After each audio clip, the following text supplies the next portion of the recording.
ज्यांना देशाच्या लोकसभेतून विजयी केलं ते डॉक्टर अमोल कोल्हे, सुप्रिया सुळे, ज्यांनी आज राष्ट्रवादीमध्ये प्रवेश करण्याचा निर्णय घेतला आणि एकदा एकेकाळी महाराष्ट्राचे गृहराज्यमंत्री डॉक्टर माधवराव किनाळकर,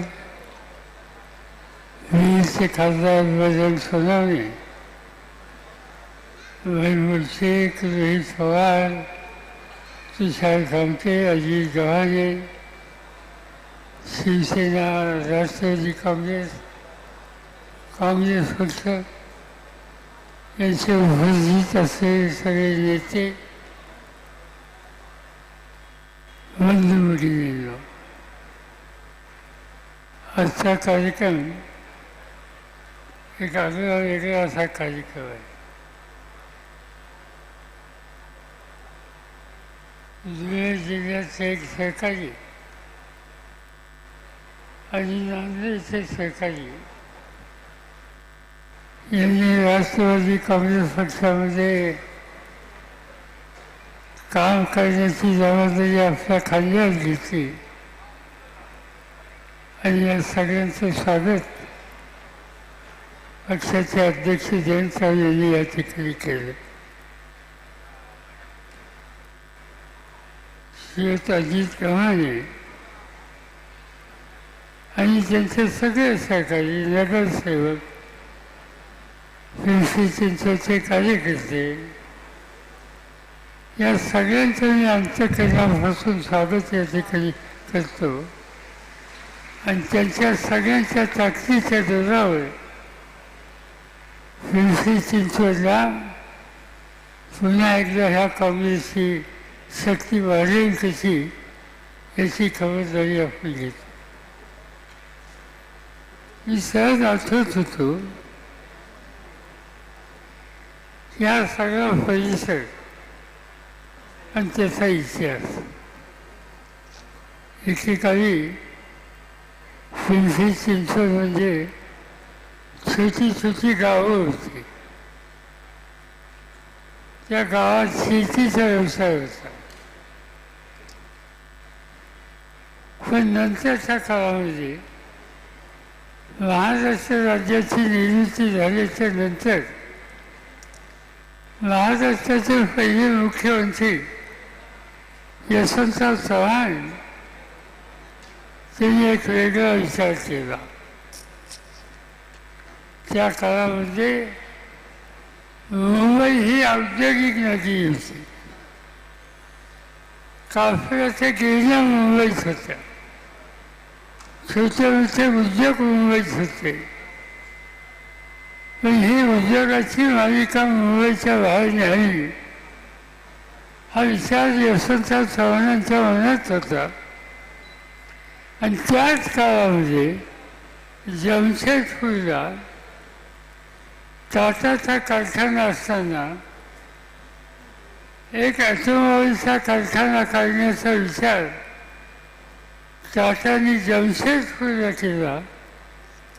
आणि त्यावेळेला महाराष्ट्राचे मुख्यमंत्री यशवंतराव चव्हाण हे स्वतः जे.आर.डी. टाटांच्याकडे गेले आणि त्यांनी त्यांना विनंती केली की हा कारखाना तुम्ही जमशेदपूरला करतात, त्याच्याऐवजी पुण्याच्या जवळ या, मी तुम्हाला जागा देतो.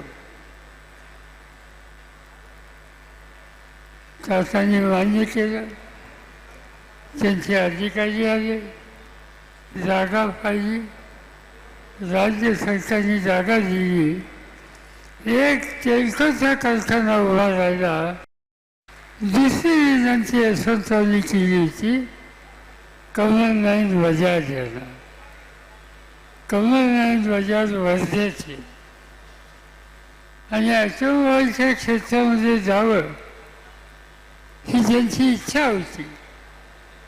चव्हाण साहेबांनी त्यांना विनंती केली आणि आज बजाज ऑटो बजाज टेम्पो हे कारखाने या ठिकाणी उभे राहिले. नंतरच्या काळामध्ये राहुल बजाजसारखे एक कर्तृत्वान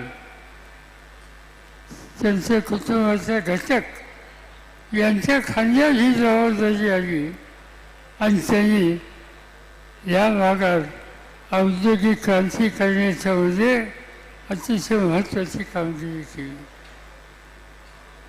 हा इतिहास इथला.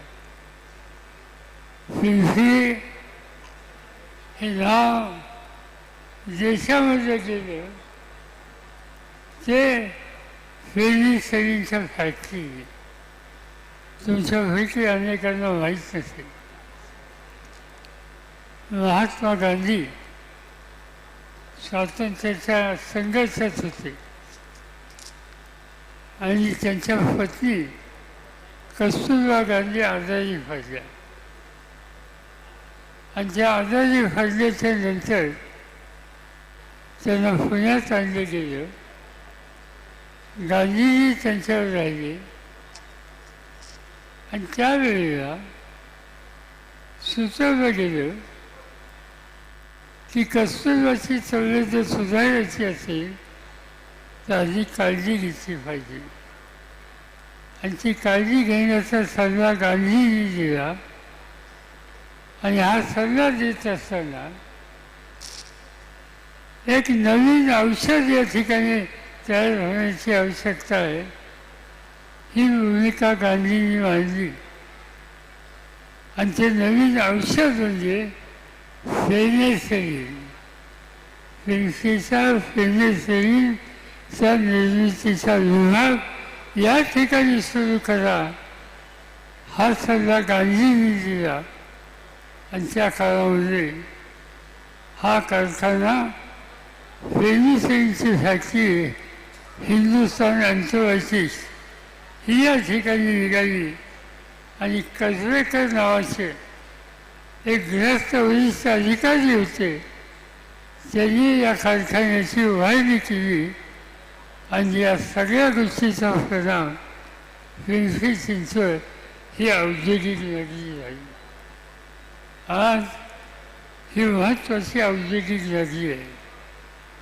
हजारो लोकांना काम मिळालं. आम्हाला लोकांच्या हातामध्ये सत्ता आली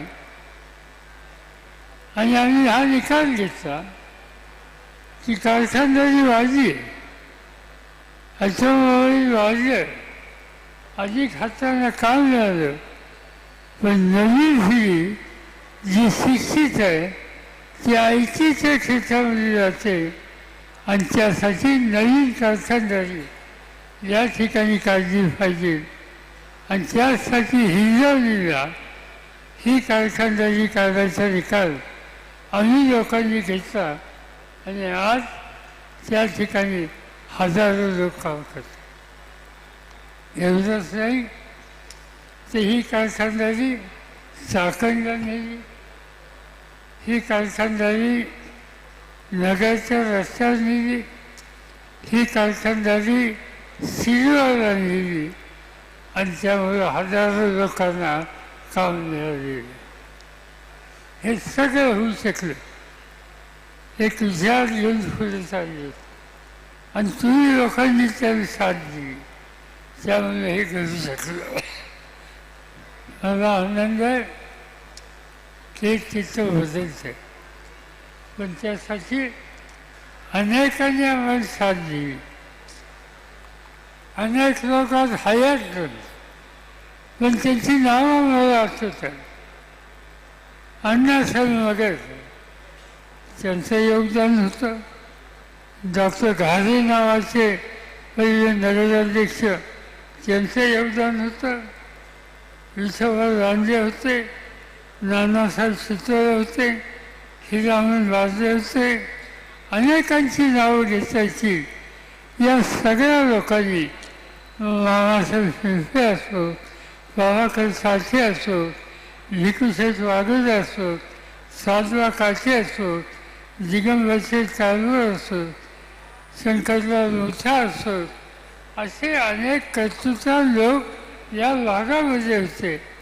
शेती करणारे होते, उद्योग करणारे होते. हे संवनशीचं चित्र बदलण्यासाठी त्यांनी फार कष्ट केले आणि त्याचमुळं ही सगळी नदी उभी राहू शकली. माझी आपल्या सगळ्यांना विनंती आहे, ही प्रगती थांबवायची नाही. नवीन नवीन जे आणता येईल ते इथं आणायचं, याच्या बाहेर सुद्धा जायचं. आणि महाराष्ट्र उद्योगधंद्याचं अत्यंत महत्त्वाचं शहर कसं होईल, हा विभाग कसा येईल, याच्याकडे आपलं लक्ष द्यायचं. आणि हे काम आपण केलं तर माझी खात्री आहे की देशामध्येच नव्हे तर देशाच्या बाहेर उद्योगाच्या क्षेत्रामध्ये हा सगळा परिसर एक नवीन दिशा दिल्याशिवाय राहणार नाही. आणि त्यासाठी आपल्या सगळ्यांची एकजूट आपण कायम ठेवू, काम करू, विचार करू, एवढंच या ठिकाणी सांगतो आणि माझे 2 शब्द संपवतो. एबीपी माझा, उघडा डोळे बघा नीट.